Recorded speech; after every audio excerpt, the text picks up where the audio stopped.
I mean, I was pretty excited at the beginning when you just kind of sent the stuff out and said, like, you know, a kind of Wes Anderson vibe project that everybody was going to get to work on together. So I was kind of, pretty excited right from the beginning. So when we first got together and decided it was going to be a 70s caravan, we started looking at images, making mood boards. So I thought it was really cool that we were going to do a 70s caravan because there's lots of fun colour to play with. My usual starting point is kind of piecing together colour. So, looking at kind of artists that might feed into that kind of 70s vibe, but without it being too kind of obviously a rip-off of the 70s. The walls and the flooring, decided to print them onto a sticky back vinyl so we could stick them straight up onto the walls so they could be directly applied.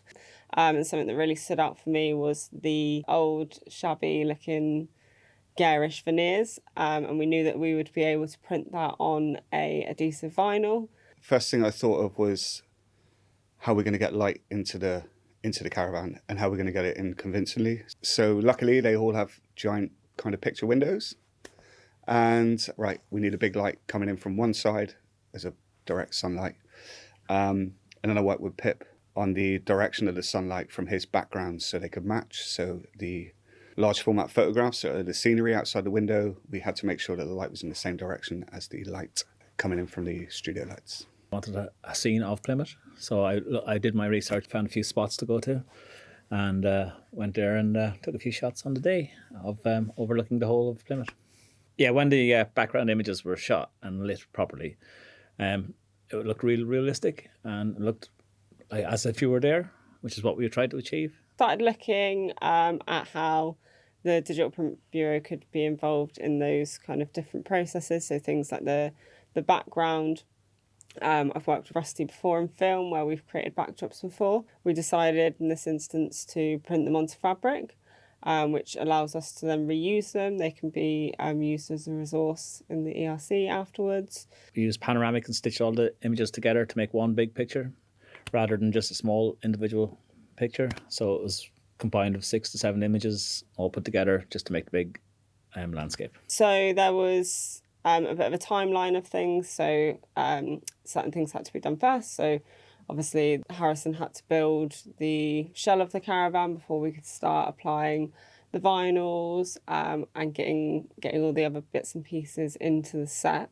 We were quite keen to show a variety of different processes. So we've got some quite traditional, screen printing and, fabric dyeing, shibori technique on the, used on the kaftan, that kind of thing. And, using the dyes that we had available in the dye lab. And then, some of it's kind of more digitally focused. So, the shirt, for example, is a digital print printed onto a good old 70s fabric, and the same with the cushions. We used a kind of digital process and sublimation.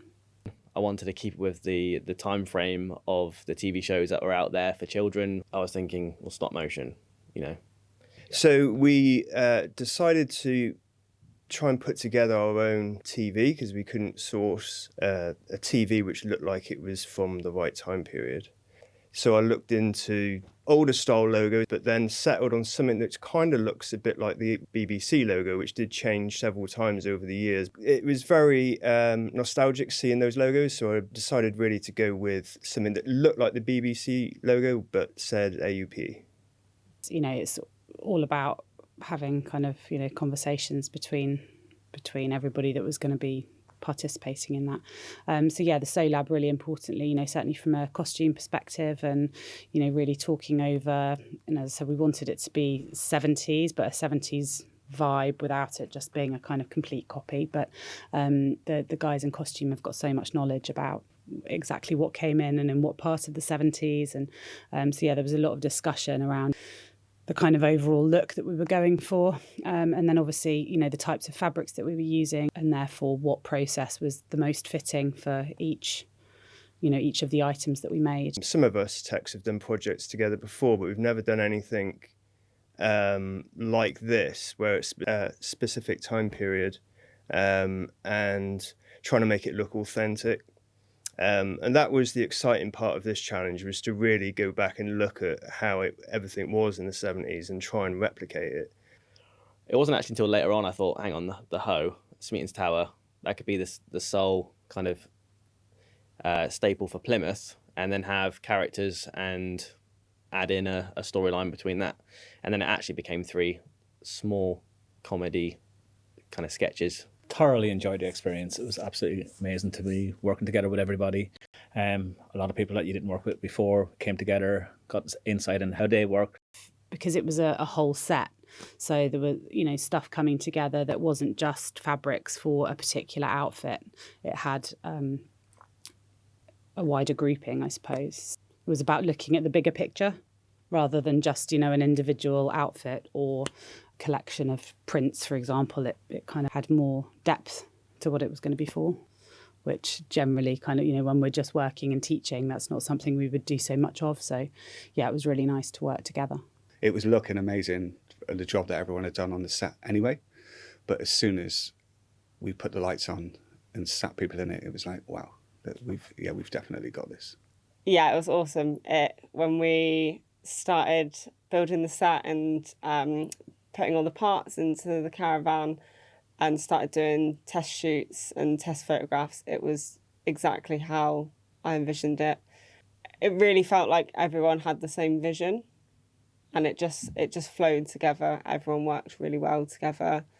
Yeah, working with everyone else was amazing. It was so much easier when you've got people that are kind of experts in the field kind of thing. So like if you're having made films in the past, I'd get people to just help out and be like, okay, I need some, if I had said I need some cushions made, I'd just ask members of the family and stuff, and it would take a while and they might not get what's going on. But with using people that are actually like do that as their profession, then it was just so much easier and quicker. 100% would do it again, and I think we're all excited enough that we're kind of talking about that anyway.